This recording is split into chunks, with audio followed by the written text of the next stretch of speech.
Dear book lovers, welcome to another high-speed book summary episode of Summarypedia. We are here to bring you more titles in less time. In this episode, we are going to explore the important and highly practical lessons from the book The Diary of a CEO by Steven Bartlett.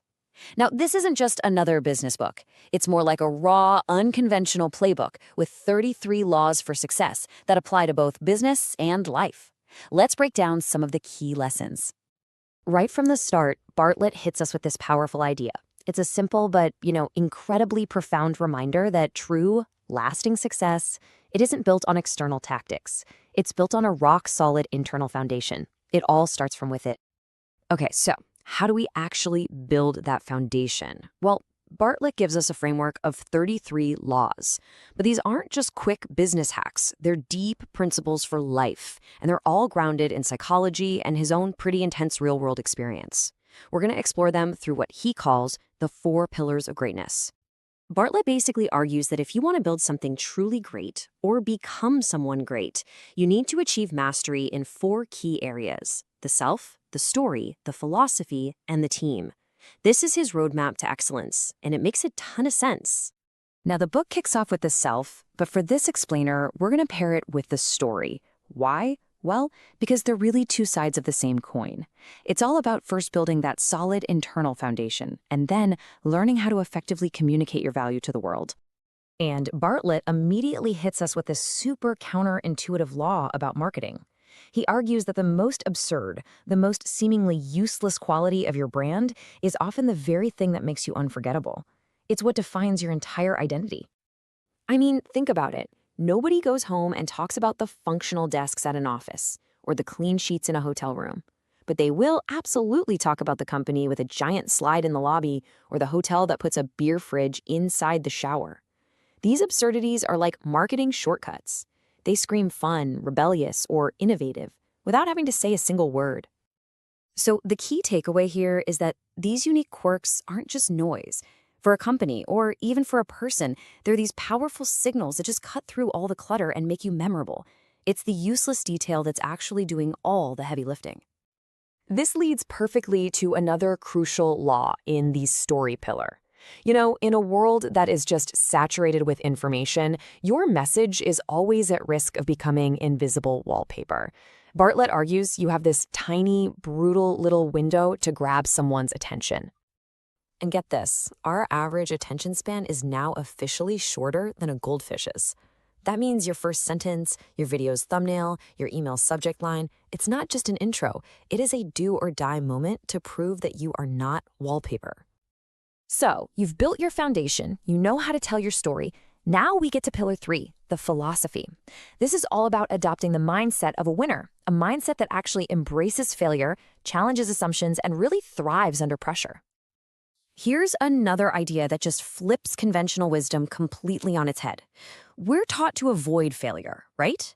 But Bartlett argues that your success rate is directly tied to your failure rate. The point is, failure isn't the opposite of success. It's the raw material for it. The more you fail, the faster you learn.